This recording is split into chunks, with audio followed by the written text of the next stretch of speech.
Jain ಸೈನಿಕರೇ K-set 2024ರಲ್ಲಿ ಬರೆದಂಥವ್ರು ಎಲ್ಲ ಅರ್ಹತೆ ಯಾರ್ಯಾರು ಪಡೆದಿದ್ದೀರಾ ಅವ್ರಿಗೆಲ್ಲರಿಗೂ ಅಭಿನಂದನೆಗಳು. ಯಾರ್ದು ಆಗಿಲ್ಲ ಅವರು ಬೇಜಾರಾಗೋದಕ್ಕೆ ಹೋಗ್ಬೇಡಿ, ನೆಕ್ಸ್ಟ್ ಟೈಮ್ ನಿಮ್ದು ಖಂಡಿತ ಆಗುತ್ತೆ. ಮುಳುಗಿದಂಥ ಸೂರ್ಯ ಮತ್ತೆ ಉದಯಿಸಲೇಬೇಕು. ಅದೇ ಥರ ನೀವು ನೆಕ್ಸ್ಟ್ ಟೈಮ್ ಉತ್ತಮ ಅಂಕಗಳೊಂದಿಗೆ ಸೂರ್ಯನಂತೆ ಪ್ರಕಾಶಮಾನವಾಗಿ ಉದಯಿಸ್ತೀರಾ. ನಿಮಗೆ ಖಂಡಿತ ಒಳ್ಳೇದಾಗುತ್ತೆ. ಮತ್ತೆ ಸೈನಿಕರೇ, ಕೆಲವರು ಕೆಲವು ವಿಚಾರಗಳ ಸ್ಪಷ್ಟನೆ ಅಂತ ಏನಕ್ಕೆ ಹಾಕಿದ್ದೀನಿ ಅಂತಂದ್ರೆ, ಇನ್ನೂ ಕೂಡ ಕೆಲವರಿಗೆ ಕಟ್ ಆಫ್ ಬಗ್ಗೆ ಕ್ಲಾರಿಟಿ ಇಲ್ಲ. ಅವ್ರು ಆಲ್ರೆಡಿ ಬಿಟ್ಟಿದ್ರು ಕೂಡ ಕ್ಲಾರಿಟಿ ಇಲ್ಲ. ನಂದು ಇಷ್ಟ ಆಗಿದೆ ಆಗುತ್ತಾ ಅಂತ ಕೇಳ್ತಿದ್ದಾರೆ.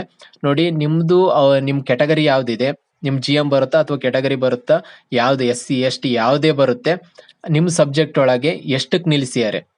ಫಾರ್ ಎಕ್ಸಾಂಪಲ್, ಇವಾಗ GMಗೆ 160 ನಿಲ್ಸಿದ್ದಾರೆ ಅಂತಂದ್ರೆ ನಿಮ್ದು 160 ಬಂದಿದೆ ಅಂತಂದ್ರೆ ನೀವು ಕ್ವಾಲಿಫೈಡ್. ಅದಕ್ಕಿಂತ ಹೆಚ್ಚಿಗೆ ಬಂದಿದೆ ಅಂತಂದ್ರೂ ಕ್ವಾಲಿಫೈಡ್. ಅದಕ್ಕಿಂತ ಕಮ್ಮಿ ಬಂದಿದೆ ಅಂತಂದ್ರೆ ಕ್ವಾಲಿಫೈಡ್ ಅಲ್ಲ. ಅದೇ ತರನೇ ಕೆಟಗರಿ ಕೂಡ. ಕೆಟಗರಿ ಒಳಗೆ ನಿಮ್ದು 144ಕ್ಕೆ ನಿಲ್ಸಿದ್ದಾರೆ, 150ಕ್ಕೆ ನಿಲ್ಸಿದ್ದಾರೆ ಅಂತಂದ್ರೆ ಅಷ್ಟು ಬಂದಿದೆ ಅಂತಂದ್ರೆ ನಿಮ್ದು ಕ್ವಾಲಿಫೈಡ್. ಅಷ್ಟು ಬಂದಿಲ್ಲ ಅಂತಂದ್ರೆ ಕ್ವಾಲಿಫೈಡ್ ಅಲ್ಲ. ಅಷ್ಟು ಬಂದಿದ್ರು ಕ್ವಾಲಿಫೈಡ್, ಅದಕ್ಕಿಂತ ಹೆಚ್ಚಿಗೆ ಬಂದಿದ್ರು ಕ್ವಾಲಿಫೈಡ್. ಇದರ ಸ್ಪಷ್ಟನೆ ನಾನು ನೀಡಬೇಕಾಗಿತ್ತು. ಮತ್ತೆ ಕೆಲವೊಂದು ನಾನು 6% ಕ್ರೈಟೀರಿಯಾದ ಮುಖಾಂತರವಾಗಿ ಏನ್ ಕಟ್ ಆಫ್ ಇಷ್ಟೇ ಬರುತ್ತೆ ಅಂತ ಹೇಳಿದ್ದೆ, ಅದು ಕರೆಕ್ಟ್ ಆಗೇ ಬಂದಿದೆ. ಇನ್ನು ಕೆಲವಕ್ಕೆ 6% ಕೊಡದಲೇನೆ ಕಮ್ಮಿ ಮಾಡಿದ್ದಾರೆ ಪರ್ಸೆಂಟೇಜ್ನ.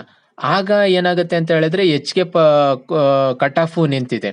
ಹಾಗಾಗಿ ನಾನು ಹೇಳಿರ್ತಕ್ಕಂಥ ಕಟ್ ಆಫ್ಗಿಂತ ಹೆಚ್ಚಿಗೆ ನಿಂತಿರ್ತಕ್ಕಂಥವ್ರು ದಯವಿಟ್ಟು ಕ್ಷಮಿಸಿ. ಯಾಕೆಂತಂದ್ರೆ ಅವರು 6% ಕೊಟ್ಟಿದ್ರೆ ಖಂಡಿತ ಅಷ್ಟೇ ಆಗೋದು ನಿಮಗೆ. ನಿಮ್ಮ ಕೆಲವೊಂದು ಸಬ್ಜೆಕ್ಟ್ಗಳಿಗೆ ಕಮ್ಮಿ ಕೊಟ್ಟಿರ್ತಕ್ಕಂಥದ್ರಿಂದ ಈ ತರ ಆಗಿದೆ. ಮತ್ತೆ ಆ ತರ ಆಗಿದೆ ಅಂತ ಹೇಳಿದ್ರೆ ಅವ್ರು ಎಲ್ಲದನ್ನು ಮಾನದಂಡವಾಗಿ ಇಟ್ಕೊಂಡೇ ಮಾಡಿರ್ತಾರೆ. ಮತ್ತೆ ಈಗ ನೆಕ್ಸ್ಟ್ ವೆರಿಫಿಕೇಶನ್ ಬಗ್ಗೆ ವಿಡಿಯೋ ಮಾಡ್ತೀನಿ. ಜೈ ಹಿಂದ್, ಜೈ ಭಗತ್ ಸಿಂಗ್.